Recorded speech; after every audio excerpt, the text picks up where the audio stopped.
and gentlemen, welcome to hashtag Just Talk, episode 10. Yes, back-to-back uploads today, one after the other. Who would have thought it, eh? Today, we're joined by Alfie Barker, co-host. How's it going, mate? You good? Good, thanks. I'm very good, thank you. Ricky, how's it going, mate? Yeah, we're all good, thanks, mate. How are you?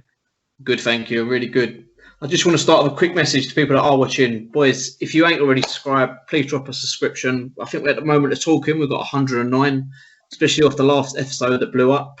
That means only 1/5 of you have actually subscribed. So it takes you 2 seconds and it makes my day. Before we get into it, Ricky, how are you finding the break in management? Actually, weirdly enough, it's actually been a breath of fresh air at times, not waking up on a Sunday and actually having a bit of a lay-in. So, yeah, not too bad. Yeah, I think if what's being said comes about, then it'll be good to get back into it again. And for what everyone's posting on the group chat, I'm expecting everyone to last 90 minutes, not 20. Yeah, I was going to ask, have you been impressed with everyone's contribution? Yeah, to be fair, I think like Dax Andrew's been doing a lot. Kieran started to get involved. I think, to be fair, I'm impressed with a few people. I think Dax and Andrew are sort of leading away, and then you got Tom Cardin as well doing quite well. So, no, I mean, everything seems to be going all right, but we'll see when it comes to that first game on Sunday, won't we, Rob? What about yourself, Alf? You been doing many 5K runs or anything? I mean, I've been telling my players on Football Manager to do 5k runs, but that's as close as I've got. Good man, good man. And actually, if you are watching, we should be doing a giveaway on Football Manager next week, so stay tuned for that on Twitter.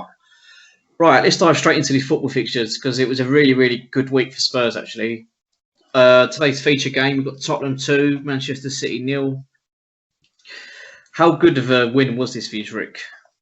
Big statement, if I'm honest. Not the best game. I mean, as I said to a lot of people, I think it was gonna be a long game. You know, City's gonna have most of the ball, but City are vulnerable on the counter. I think we play very good at counter-attacking football. We've got the pace, we've got the legs, and when you've got someone like Harry Kane picking out passes, you just can't give him any space. Harry Kane's a strange one, isn't he? He's gone from like prime Harry Kane to prime Xavi. You know, he's getting more assists than his goals this year, which is quite refreshing. You know, Henry did do it a couple of years ago when he got 20 of 20 in each. But, you know, you can't take away from Son as well. Son has been unbelievable. You know, what has been the difference this year in Heung-min Son and Harry Kane? I think I think he's got the best out of them. Ideally, like Son scored more goals and got around this sort of time of season. He's probably grabbed a few. I think he just went one-on-one. The guy just he'll punish you. He's so clinical one-on-ones. He showed it against Southampton, against Man City. It's just, yeah, I think with Kane's intelligence and Son knowing what runs to make, I think it makes us look so much better. And then when you think about it, if a fully fit Gareth Bale comes into it, God knows what's going to happen. But with that, you got Mora, Bergwijn, still not convinced. I don't think he's the right fit, but I think we look good at the moment. I'm not going to go jump ahead of myself because it's way too early in the season, but I think I'll be happy with a top 4 finish, but I would like to see some trophies in that cabinet for once. Alfie, when Ricky said about Gareth Bale being fit, what was the reaction there, rolling your eyes and stuff like that? What was that all about? I just don't think I like Gareth Bale, but his attitude in recent years hasn't been great. I don't know. It's to the fact that he's home now. You know, he's going to have a club that actually care about him, and the fans are not. Well, the fans are idiots, but they're not complete idiots. You know, like the Real Madrid lot were. I'm only joking if you're listening, Tottenham fans. Yeah, but you know, go on. There's a way to behave, isn't there, at clubs? You wouldn't see Ronaldo doing that. Yeah, of course. The way to hold yourself at a club and hold up a flag saying Raul's goal for Madrid in that order isn't the way of doing it. Of course, but there's also a lot of stuff. There's also a lot of stuff behind the scenes that we don't see. You know, we don't know what was going on in the changing room. We don't know what was going on in team talks. You know, did make his career. Talking on attitudes, Rick. You know, what's your thoughts on Ndombele? You know, in that Amazon documentary, he was always getting frustrated, but he always kept a good attitude. You know, and he's that pass he put on a plate for, I'm going to say Son in the first half. It was Son, wasn't it? Yeah, it was. I'm just reminding myself here. Sorry. It was a ridiculous pass. What's your thoughts on him?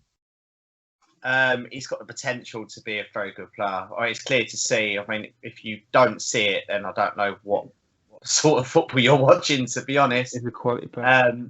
He could be one of the best midfielders, but I mean, I disagree. I think sometimes his attitude does let him down. I think in that season, he's come out of the sort of the shadows a little bit, where he wasn't really that he played all right in certain games. I think up until sort of recently, his probably best game, and weirdly enough, for the first 40 minutes in that Bayern Munich game when we lost 7-2, unbelievable. You can see what he's got good vision. He's very skillful, got an eye for a pass, and he could beat a player. And if he could get to that sort of next level, adding goals and sort of that improving that work rate, I think he'd be a top midfielder for anyone. I think anyone will be looking to buy a sort of player like him. He's raw talent. If you get him, I thought when he come in, Mourinho, I thought, settle him down. He'll get him going. And I think now he's sort of building up to that Mourinho standard where he's playing week in, week out.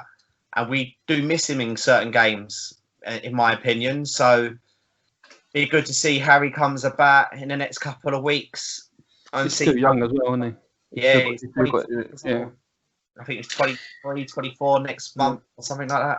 Yeah, he only played, was it 65 minutes, I think. He's only played 90 minutes 4 times since joining Spurs. But again, it's another thing we don't know what's really going on. He might not be settled in his home life and stuff like that. But, from the midfield, that's like where the defence starts. The Spurs were really solid against City. They've got to be really concentrated, especially with one of Pep Guardiola's sides. We're going to touch on Pep Guardiola in a bit because Alfie made a valid point to me this morning. I think when you played the Burnley game, I know you've only beaten 1-0, but I think the old Tottenham, I thought you would have fell apart and probably drawn, or what's Mourinho brought? Why is it so refreshing? Why are you finally keeping clean sheets?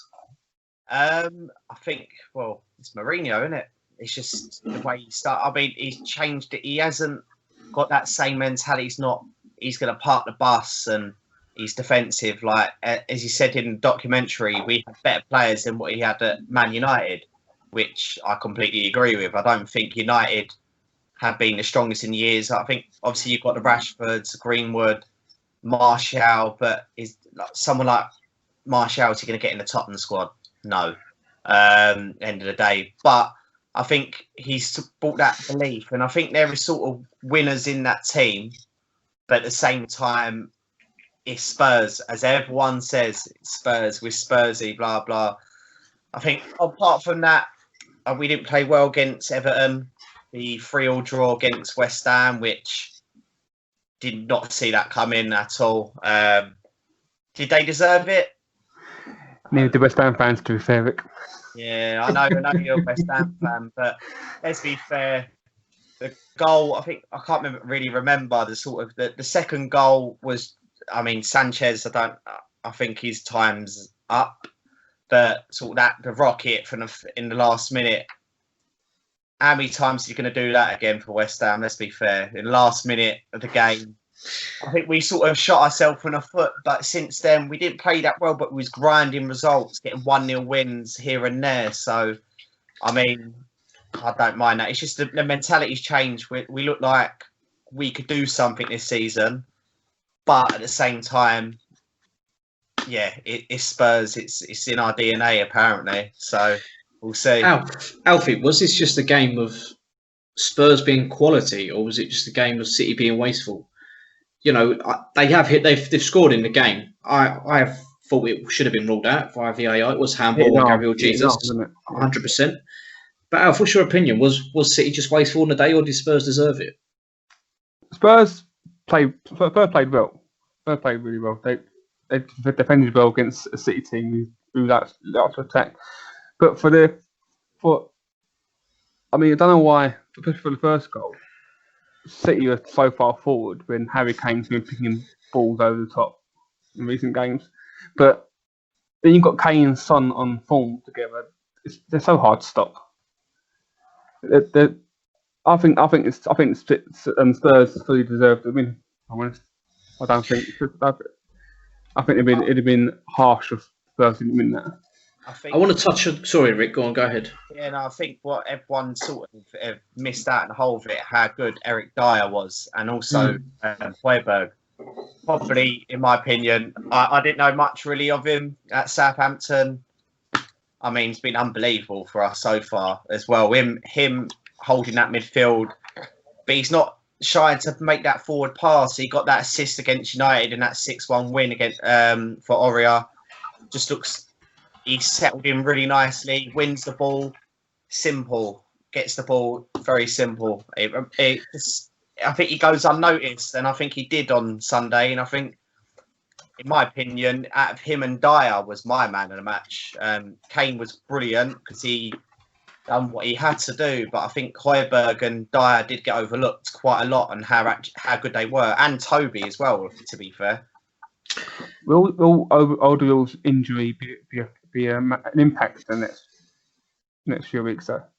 I thought, in terms of defenders, I thought with Tongan as well, Toby was the one that was probably going to stay out of him. Toby declined massively throughout last season, but Toby isn't what people need to realize. He's not the player that he used to be, let's say 5 years ago when he joined, when he had that formidable partnership with Jan as well. But it can be missed, but I think that going forward, it gives sort of the new guy, that Joe Rodon, don't know much about him. We'll probably start on Thursday. Then you've got Tanganga as well, who's played. It sort of gives them a chance. With Dyer doing well, and you still got Doherty that still is in and out with Aurier, and you still got Ben Davis and Ruglion as well. Unbelievable signing as well. But I think Jose knows what he's doing now. He's got his squad settled. He knows who's not in his plans and who is. So it's go from there. I'm just looking over on the other screen. I'm looking at the league table. After 9 games, I know we're not going to get too excited. You are sitting top of the league, level on points with Liverpool. Yeah. Chelsea not too far behind, who you do play next away from home. You know, is this the year Spurs stop being Spurs? Is this the year you finally break the duck and not lift the Premier League, but maybe another trophy? It could be, but at the same time, it's the games we have to win against top 6. You have to win them games the games that we drop points against. So like the Brightons last year and like things like, well, obviously we dropped 3 points against Everton, who at start of season were flying and seemed to gone off the boil a bit and lost a few games. But I'm not getting ahead of myself. I'm not going to say, yeah, we're going to win the league. I'm not that sort of fan. I'm more of a realist than anything. So if we come and win if we win it, we win it. And I think we spent money when in the right places, not just for the sake of it. I think we've done our due diligence in the transfer market, signed where we needed to sign, and strengthen the squad. I think the only person we get was that Inter-Man defender, Shrinkanar, and obviously we got Rodon instead. So yeah, we'll see. I think we could fight on all fronts. We've beat Chelsea already this season with a very weakened squad. We'll have to see what happens on Sunday. I think it's Sunday, isn't it? Yeah, I think it is. That was a very controversial game anyway, because you didn't beat Leyton Orient, so I don't think that was even a fair game. But Alf, I can't lie to you, mate. I've got to give you credit to this question. You did ask a very valid one this morning to me, and it got me thinking. Would Pep Guardiola have been sacked if it was someone else in charge? Right, regardless, he has just signed a 2-year deal. I would take that out of the equation for now. But I asked you to do some digging on this, and what have you come up with? You asked me to say who would come in. Yeah, basically, this is what I mean. So I if put it down, was asking the question, if it was someone else, would he be gone? I don't know. I mean, well, in the league, they're below us at the moment, aren't they? I mean, it ain't going to finish that way, but as it stands, they're sitting 13th in the Premier League with a game in hand. City in 13th. I mean, that was almost unfathomable at the start of the season, and last time they won it. I think better manager, not better, high-profile managers have been sacked from different clubs like Mourinho, Chelsea. And I don't know. I honestly think because City can't. It's not like City can't afford to pay off, is it? So. If it's another 15 games have gone and nothing's improved, I think there might be talks of him going. Maybe. Done. You know what, Rick? I'd love to hear your thoughts on it because, in my total opinion, I feel like they've lost their magic. You know, like normally when Tottenham have played Man City, I remember there was a few years ago at Wembley. You just expected Tottenham to just roll over and die for them, which they did. Which on the weekend was a complete different story. Right? I know they probably did dominate the game a bit more. But they've just become a lot more predictable. What's your opinion on it? Do you think if it was someone else, would Pep Guardiola have been sacked? My opinion, I don't think he spent an awful amount of money compared to the other seasons, probably due to COVID. But I think if he stays, I think he'll be City's in this sort of era of the Arab money that they've got. He'd be the longest staying manager. He is probably still one of the best managers in the world, not the best. It's debatable to say who is and who isn't nowadays, to be honest. I just don't think he bought smartly. I don't think he bought the positions that he needed to. Okay, he did need a defender. I'm not sure if it was a panic buy, but without Aguero, I think it was Michael Richards who said something. You look at Mahrez, Jesus and Torres when compared to when they had like Sane, Sterling, Aguero, it was saying you literally be frightened, and most teams will be frightened come against that every week. It's sort of when you see Mahrez is a top player, is he world class? He's not there compared to sort of what they've got. You still got Kevin De Bruyne, but I think they miss a little bit that magic from David Silva. That solid. But they don't start. Sorry, Rick. Company as well. They don't start folding enough either. Yeah, I still think that he will be a top player given the opportunity, but I think you would want to keep someone like David Silva around. I know probably he may want to go back to Spain in his later career, which I know at the moment Real Sociedad are top of La Liga, I think, at this present time. So he does make a difference. He's magic. Like, he gets the ball, he does think, and he wins them little balls and gets the ball forward quick. De Bruyne is unbelievable, but he just looked a shadow of himself the other night. He didn't seem to be involved as much, where I thought sometimes he was going to shoot and he goes for a pass instead. It didn't really make sense. For Foden, but they haven't got a David Silva anymore. And when Foden came on against us, they were a completely different team in the second half. He adds that creativity that they need, but he hasn't started. Well, if I'm going to go back to the start of the argument, I'm sacking Pep Guardiola right now. I'm in charge. I've sacked him. Alfie, I've been giving you the job to go and find his replacement. Who are you coming up with? I'll take a punt on the PSG manager. Oh, really? He got to the first Champions League final. Yeah, but is that not just expected every most years with the team they have and the money they spend most years? I mean, they want it, but they were never as strong as other teams in there. I mean, you've got the likes of Bayern Munich who eventually won it, and City should have gone further than they did. And teams, like teams like Juventus, Madrid. I mean, they've done really well. I think they've done well to get to the final. And I think if Pep's not there, I think I'll take a punt on the PSG manager. He's obviously got.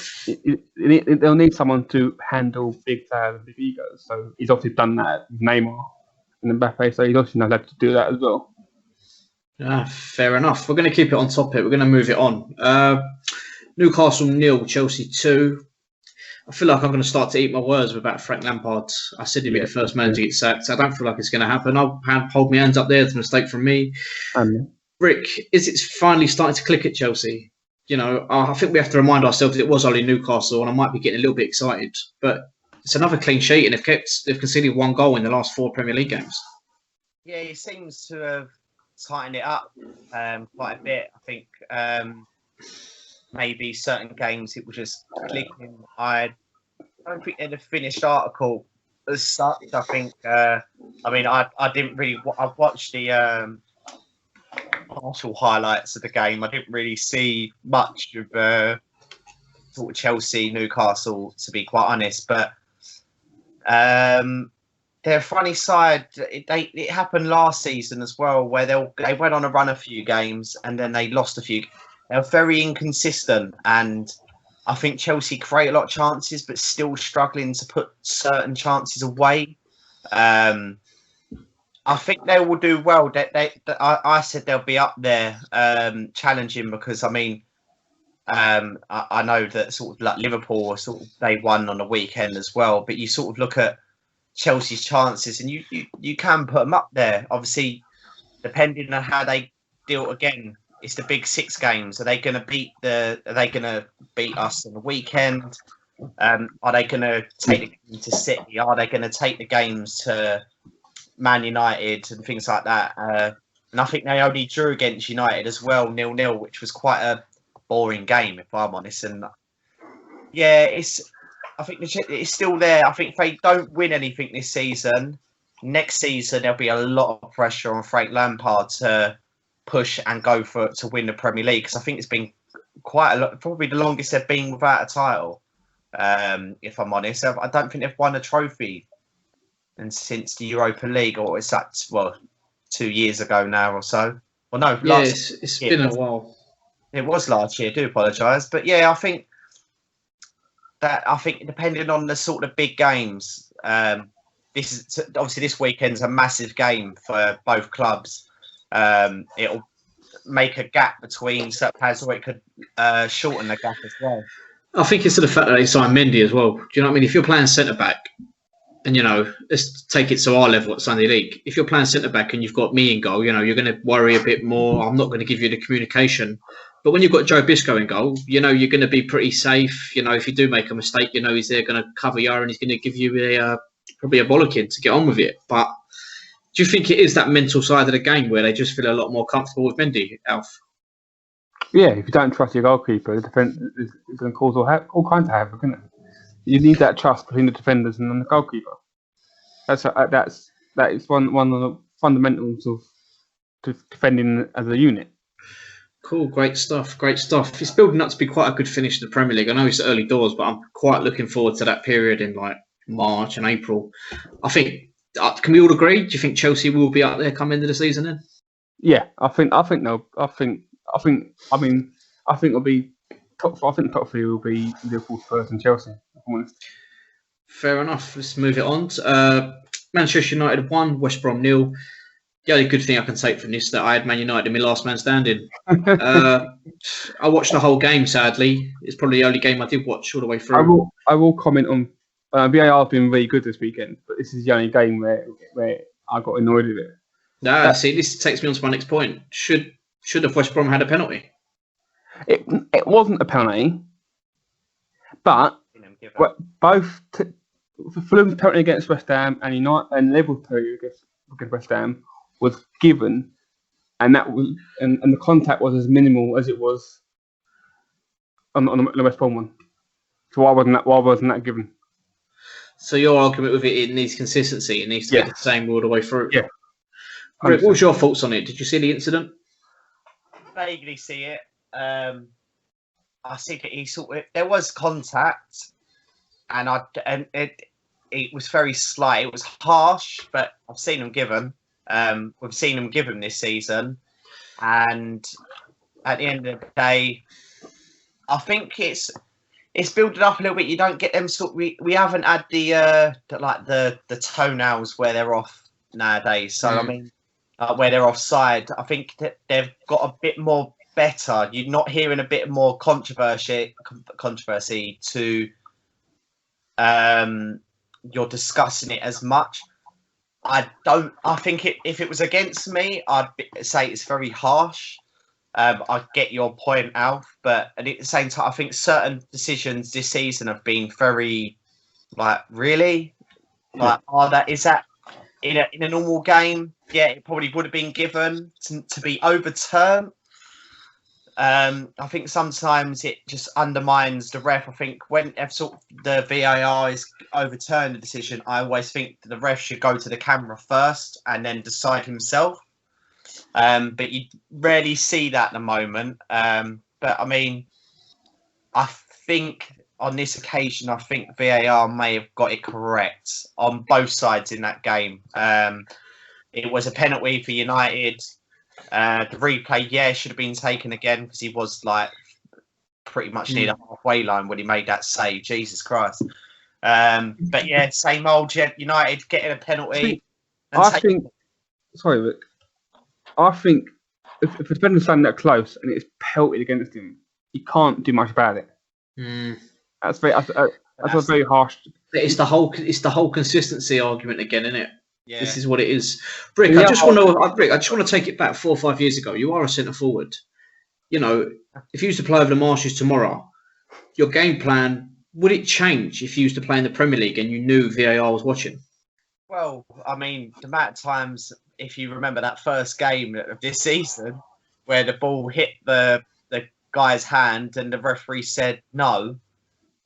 But I said, well, if the new rules are, if the ball hits your hand in the box, it's a penalty. But it didn't get given on a Sunday league. But on a normal day, where the ref is, even the VAR or not, he's seen it's hit the hand. They don't really go to the camera. It doesn't really get discussed. It's a handball. I think nowadays where you got VAR, you've got to be so careful once you use your hands, where your hands are. I think if it's behind your back or your side and it hits you sort of here, and you've moved away, then I don't think it's a penalty. But it's the written rule now. You have to abide by it. It is. Yeah. It's I'm going to be honest with you. If I was to play up front in the Premier League tomorrow, I know it's easier said than done. As long as you can keep yourself onside, quite obviously onside, it's a nightmare for defenders to deal with. Yeah. All you've got to do is knock the ball past them, probably in the box. A little bit of contact can go down. Straight away, the referees are under so much pressure these days to get this decision correct because they've got all the technology in the world, which is meant to be state of the art, which is clearly not because it's got flaunts with it. So I'm just going to go down easy and just make the referee make a decision because they're all trying to get that inch perfect report and stuff like that. I will say that West Brom were unlucky to lose that. Yeah, that was my next point. I was about to say, I've got written down here. I thought De Gea was called upon a bit more too much than he should have been in this fixture. But United have become very boring, haven't they? This is the most boring Man United team I've seen. It's not. You used to get really excited to watch them on the telly. It's like when we had Matt on and we said about the Arsenal Man United game. It's dull. It's boring. Why have Man United become so boring these days? I think when you looked at the players they used to have, it just they sort of gelled. I think it just shows how good Sir Alex Ferguson was. I mean, if you look at the team that he won in his last season, was probably bang average, but yet he ran away with the league, won the title, and I think it was pretty much all down to Van Persie really in that season. But I think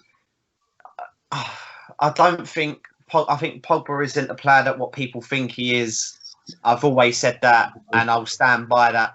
Shows glimpses, but glimpses are not enough for a world-class player. And I think then you got Matic who sort of shields it, and then you got Bruno Fernandes, probably their shining light. But people kind of about his goal record. I think he scored in 32 games, 21 goals. No, 36 games, 21 goals, 15 assists. Which you look at it and go, wow, but how many of those are actually penalties and not from open play? And he has scored a lot of penalties for United. I think most of his goals are from the penalty spot. I think what United miss, I think defensively they need to improve, but I think they need sort of that creative midfielder what they've had throughout their career. They had the Paul Scholes, Carrick could play a pass and things like that. Pogba can play that. He can play that pass, but he doesn't do it that often for me. I don't know what his position is. Even now, I don't know if he's a holding midfielder, a box to box, or attacking midfielder, or he could roam the pitch. I just don't see what he offers that United side, and I think if United could sell him for what they bought him for, they'll make good business, in my opinion. I don't know why they don't play Van de Beek. Why is he on the bench all the time? It seems like a very strange signing because don't get me wrong, he looks good when he's on, but he just doesn't get played. You know, was this Ollie Goddard's? Was it Ollie's? I'm not even going to try and pronounce his full name. But should it? Do you think, Alf? Do you honestly think that was one of his signings? I don't know. I don't know because Woodward's not taking. I haven't seen anywhere saying Woodward's taking credit for it. It doesn't seem anyone's taking any credit for it. It's nothing. I don't think he will. He's not getting played. Well, this is it. There's no credit to be taken from it at the moment. But United's just in a funny place, and they really. He must not be doing much in training. Then. He must not be doing much in training. Must not be pressing him in training. Couldn't point not to play him. Possibly. Who knows? Let's move it on. Otherwise, we'll be able to day talking about United, and I'm sick of them, to be fair. And we're moving on to another club I'm sick of talking about. Liverpool 3, Leicester City 0. For me, this was a shock of the weekend. I can't lie to you. I know it sounds bizarre saying Liverpool winning at home is a shock, but the amount of injuries they've had, I thought it'd be, I thought it could have gone either way, especially with the form Jamie Vardy's been in and that. Rick, do you think this was an early title decider? I don't think Leicester. I think it proved last season Leicester haven't got the legs. But we said that how many years ago when it was Tottenham, Leicester, and we didn't have the legs and we couldn't keep unfinished third. Simple as that. But it was a strange result. I didn't watch the game. I was, it might be honest, I was playing PS5, so I didn't pay no. He's flexing. You know it. Alf. Sorry, Rick, go on. No, I just thought Vardy would go into that game rubbing his hands, thinking, I'm going to terrorise this lot. Fabinho's a great player. I think in that Liverpool team, he's very underrated, in my opinion. But when you come up to against Matip, you think you can run rings around him. But they must have been solid to keep a clean sheet. I don't know if Leicester had many chances, but I was shocked. The scoreline, I thought, wouldn't be too bad. I'll be honest. I think Diego Jota has pulled out to be quite a good signing for him. And the hype over Firmino, that front three, Jota, Mane, and Salah, I think would be better than Firmino. I'm not really sure. I think people think that Firmino is what Kane is, but Kane gets more goals and more assists. For the record, I think he only scored once or twice at home last season. For a striker, no, not for me. No. Playing for a team that's won the league as well. It's pretty bizarre. It's a strange one for me. I'm not his greatest fan. I think he could offer a bit more, but it's a weird one. People will disagree, but if anyone would I would have over above, and not say it's not biased, I would have Kane over Firmino. Oh, 100%. A lot more. 100%. Every day. But it's a weird thing. He's a Premier League winner. He's a Champions League winner. But at the same time, I think that he is a bit overhyped at times. I don't see the aura that he gives, if that makes sense. I think 100%. I think my personal opinion on it is I think Leicester probably see the team sheet. Liverpool are not at their best. And I think they took it for granted a bit. Because I know they're all jokes on social media and that, but you see it, everyone going, this is Liverpool defence, and there was two dinner ladies standing there. I've said it on the pod last week about Fahim playing centre-back for Liverpool at some point. But let's get on to more exciting things. There was a derby at the weekend. It was the Carlos Tevez derby. Oh, so happy we beat them. Sheffield United 0, West Ham United 1. West Ham proving me wrong again, and they've won again away from home. Al, what was your thoughts on the game? I honestly think Blades were unlucky to lose that game. I think they were. I thought we could have been 2-0 down at half time. Okay. But we at the bar, both teams at the bar, both. But I just think, I think they could be hard done by. But I was so happy. I don't like Sheffield United. You know, can we finally start to give Moyes the respect he deserves? I've been praising Moyes on previous podcasts. I said to him, he's won me over, and I think he's doing wonders. He's doing wonders with like very low budget, and the players love playing for him. Alf, I'm going to be a bit cheeky. I didn't put this in the notes, but we mentioned that Lanzini strike against Tottenham a little while ago. You know, if that's an inch to the right or an inch higher, it doesn't go in.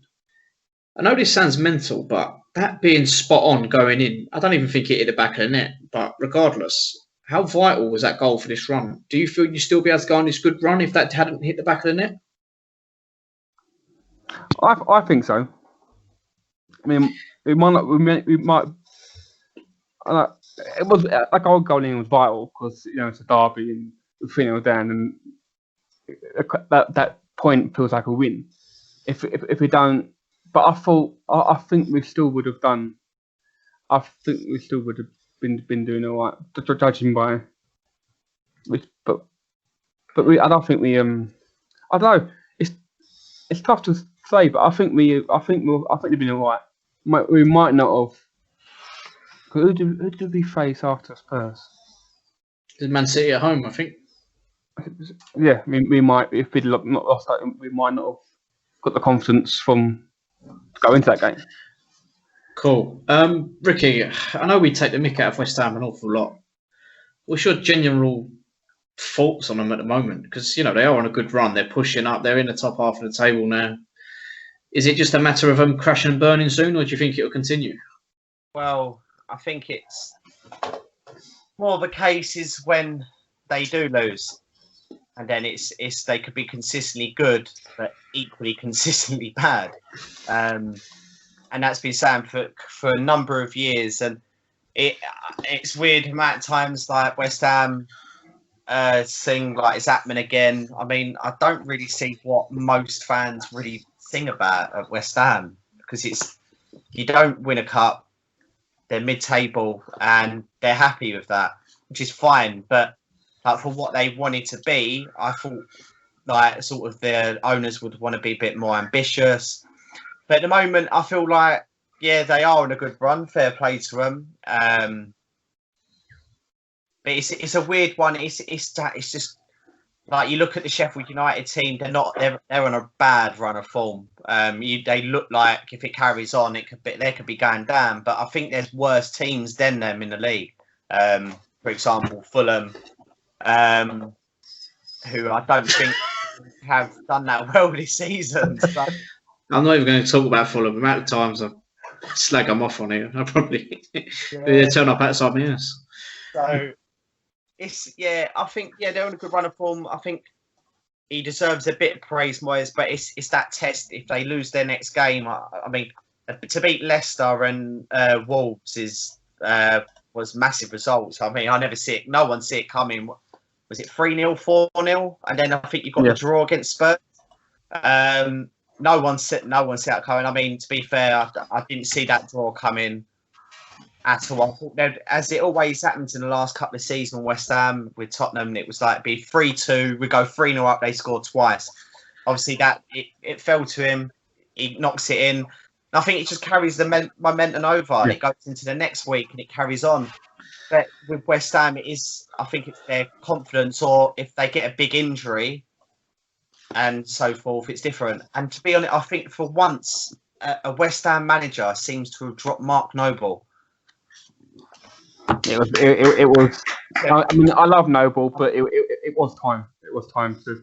It was time about 8 years ago. It's time about 5 years ago. He's not a good player, and I don't know where all this call for him going into the England squad. He's twice playing now, and Harry Winks will ever be.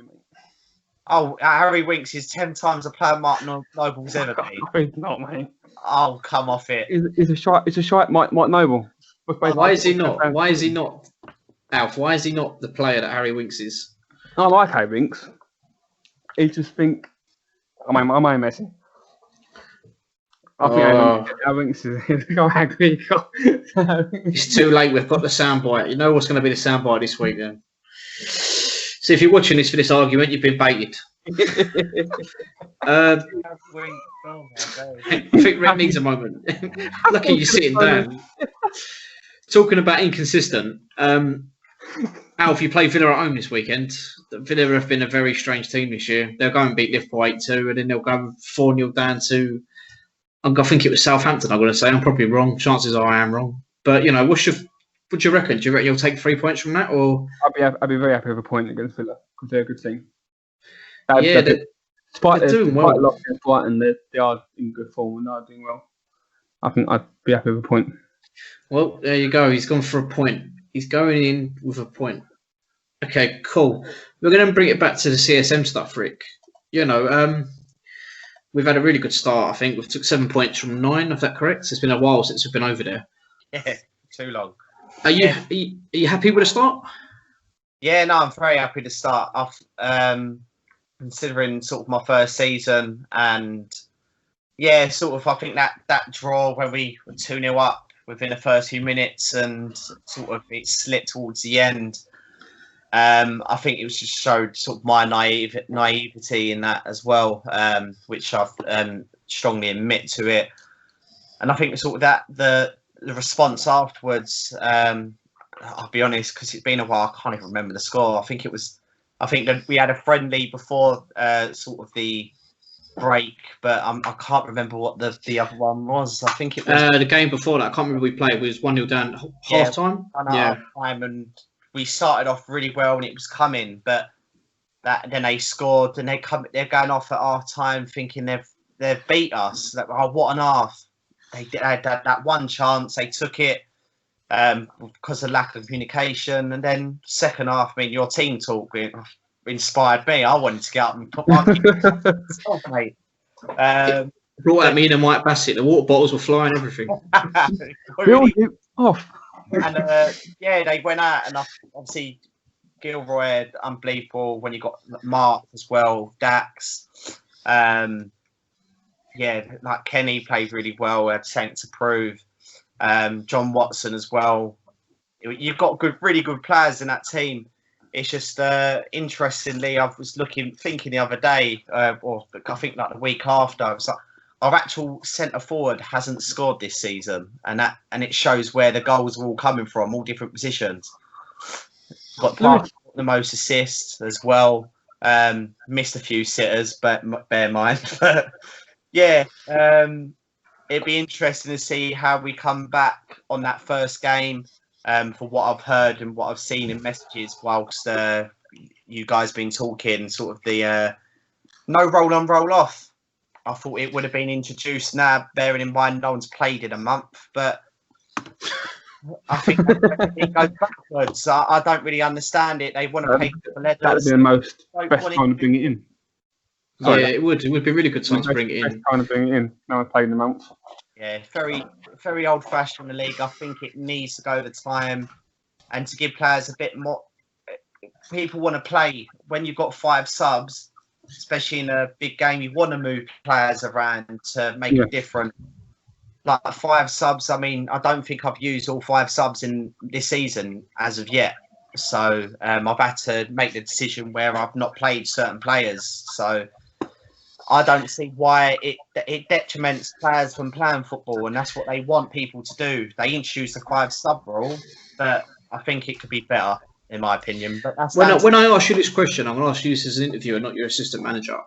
You've gone on not on record. You've just said about not having the roll on, roll off being ridiculous, but yet you've said you haven't used all 5 subs. Do you not think that's kind of contradicting yourself, or? No, I get your point and completely do, but the point what I'm making is just it gives you the freedom. If there was something in the first half, you can make a sub and then bring that person, or like someone's got a little knock and things like that, and especially if they need the 5 minutes, they can take it. Yeah, okay.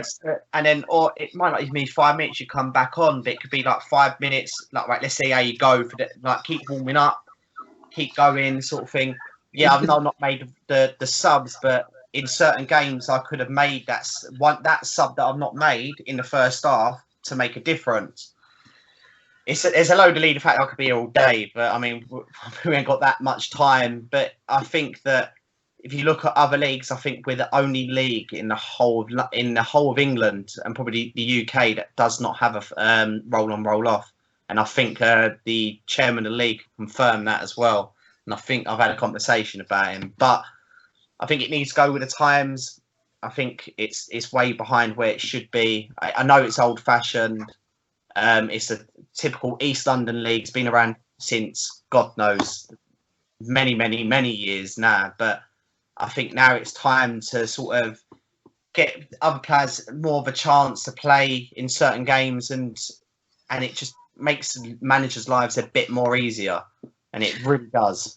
I've said to Mark before about bringing in a playoff system to the league. I know in the current climate, it's probably not ideal to put extra games in. But if the world was ticking over smoothly like it normally would be, last year when you did take over, it was a bit of a look. We could have lost every game 20-0. It wouldn't have really mattered that much. I think we would have stayed up.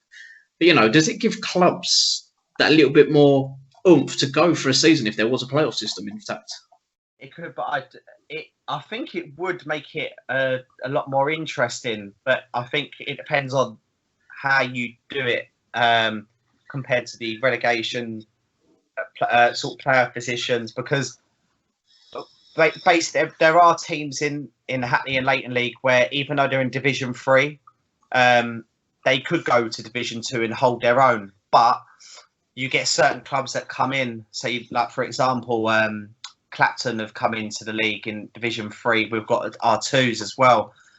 You could obviously them two probably will be fighting it out, and obviously with other clubs as well. But like they probably shouldn't be. Could probably easily be in our league compared to the players that they've got, and that I know that they've got. So it's sort of sometimes it's the unlucky season where you get that really good team, like when Dan's joined Division 3, and it was just out 2 teams, and other teams slipped away. Then the second season, it was out of us and Techers, and Techers won the league, and we come second. You could do a third and fourth playoff, or like a sort of you have the last place relegation, and then the team that come third could fight off against the team that come second from bottom, for example. It could work. It's Bundesliga trophy to play for as well. 100%. My last question, and we're going to finish it off there. Rick, start of the season, you said we're going to win the league. Got 7 from 9. Is this team good enough to do it? And are you the man to do it? I think we can win it. I'm still confident we could win it, and probably could challenge for one of the cups as well. It would be difficult, bearing in mind you still got Milan, Neva, players, teams like that there as well. Depending sort of how the season goes, and obviously how this break influences the team. Obviously, we're on fine form and winning games, and the last game I wasn't there because I was with my nephew at Stevenage that day, but it seemed like we played really well, played good football. It just depends on how other teams have dealt with their own sort of lockdown, and have they been treating it as what our players have been treating it as. So yeah, I think 100%. I would like to say I'm the right man for the job. I enjoy it, and yeah, we'll see what happens towards the end of the season. Hopefully that be lifting a nice little trophy whenever the season finishes. Who knows at this point, to be honest, when it's going to finish. I wouldn't mind managing that final as well at Orient. Never got to play there. Don't know why, but yeah. It's overrated. I think you dodged a bullet there, mate. Huh? I think you dodged a bullet. It's overrated. I've played there. It's scored there as well. It's not worth talking about. We won't go into that. But Alf, thanks for joining us today. I'll leave you to go and eat fingernails in peace for the rest of the night. Oh, sorry about that. Old habit. Rick, thanks for coming on today. You've been superb, actually. Thanks a lot. No problem. That's not a problem, mate. Always happy to help. Right, guys, thank you so much. If you've watched this far into the video, surely you're already subscribed. If not, I don't know why you've watched 50 minutes of this and you're not subscribed. So also hit that like button. Boys, have a great night. Take care, boys. Have a good evening, mate.